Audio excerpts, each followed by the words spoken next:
In the FIFA archive, search for Colombia 1986 and you'll find nothing. No match highlights, no final whistle, no trophy lift, because that World Cup never happened, even though it was already given away, fully approved, locked in for over 8 years. This is the story of the only country in history to be handed the World Cup and then hand it back. It starts in 1974. Colombia wanted in. Football was already the country's obsession, and a powerful federation president named Alfonso Sr. had a bold idea: put Colombia on the map by bringing the world's biggest sporting event to Bogotá. Nobody else even bothered to bid against them. FIFA looked at the offer, saw no competition, and said yes. Colombia was officially named host of the 1986 World Cup. 12 years out, no rivals, no drama. Just a green light. For a few years, it looked like the dream was real. Colombian newspapers ran celebration headlines. The president at the time called it a national triumph.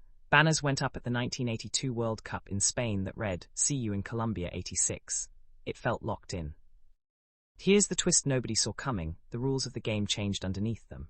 Right after Colombia won the bid, FIFA elected a new president, Joe Havelange, and Havelange had different plans. He wanted a bigger World Cup, not 16 teams, 24. More countries, more matches, more money, more global reach. Sounds great for football. Except Colombia had built its entire plan, its entire budget, its entire promise to FIFA, around hosting a tournament half that size.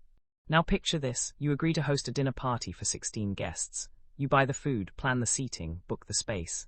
Then, with no warning, you're told it's actually 50 guests now, same date, same house. That's basically what happened to Colombia. And FIFA didn't just expand the tournament. They handed Colombia a list of demands that read less like hosting requirements and more like a wish list for a different country entirely. 12 stadiums holding at least 40,000 people each. 4 stadiums over 60,000. 2 massive stadiums over 80,000 just for the opening match and the final. A brand new communications tower in Bogotá. A nationwide rail network connecting every host city. Upgraded airports across the country. And get this, FIFA wanted Colombia to pass a law guaranteeing foreign currency could move freely in and out of the country, plus provide a fleet of luxury cars for football executives. At the time Colombia accepted the bid, they had 2 stadiums that could even meet the basic capacity requirement. 2. The cost of building everything FIFA was now demanding would have bankrupted government budgets meant for schools and hospitals. And remember, this isn't some peaceful era in Colombian history. This is the early 80s, a country dealing with a brutal economic recession, collapsing coffee export prices, and the rise of the most violent drug cartels the world has ever seen. The Medellin cartel was building its empire in real time. Security wasn't a footnote, it was a daily crisis. So in October 1982, Colombia's president went on national television and did something no World Cup host had ever done before or has done since.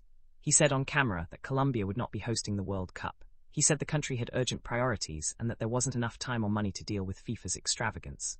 Just like that, a tournament Colombia had spent 8 years planning for was gone, walked away from voluntarily on live television. Now FIFA had a real problem. Less than 4 years before kickoff, they had 0 host. No stadiums under construction in any backup country, no broadcast plan, nothing. They needed someone to step in fast. 3 countries threw their hats in: the United States, Canada, and Mexico. And on paper, the United States looked like the strongest option. Their bid was backed by Henry Kissinger, yes, the former U.S. Secretary of State, along with football legends like Pelé and Franz Beckenbauer. The American bid offered more stadiums than required, all already meeting capacity standards, plus modern infrastructure that didn't need to be built from scratch. But here's the part that should make you sit up. According to football historians who later dug into FIFA's internal politics, the decision may have already been made behind closed doors before the open bidding process even finished. Havelange had close personal ties to Mexican television mogul Emilio Azcárraga and FIFA executive Guillermo Cañedo, men who controlled the broadcasting empire that would profit massively from hosting the tournament. Within months of Colombia's withdrawal, a FIFA evaluation committee reportedly inspected Mexico's facilities, then flew straight to Europe, without seriously inspecting the US or Canadian bids at all.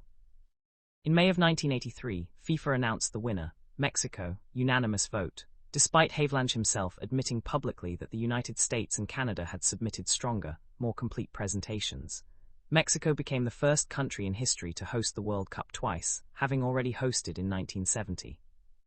And it almost fell apart again. In September of 1985, just 8 months before kickoff, a massive earthquake tore through Mexico City, killing thousands and raising real questions about whether the tournament could go ahead at all. Somehow, the stadium survived and the show went on. What followed was one of the most legendary World Cups ever played. Diego Maradona, at the peak of his powers, scored the Hand of God goal and the goal of the century in the same match against England. Argentina lifted the trophy at Estadio Azteca. The Mexican wave went viral before viral was even a concept. It's remembered today as one of the greatest tournaments in football history. But none of it was supposed to happen there.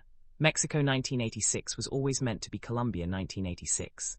A different country, a different set of stars, a completely different football story, erased not by a vote, not by a scandal, but by a list of demands no nation that size could have ever met.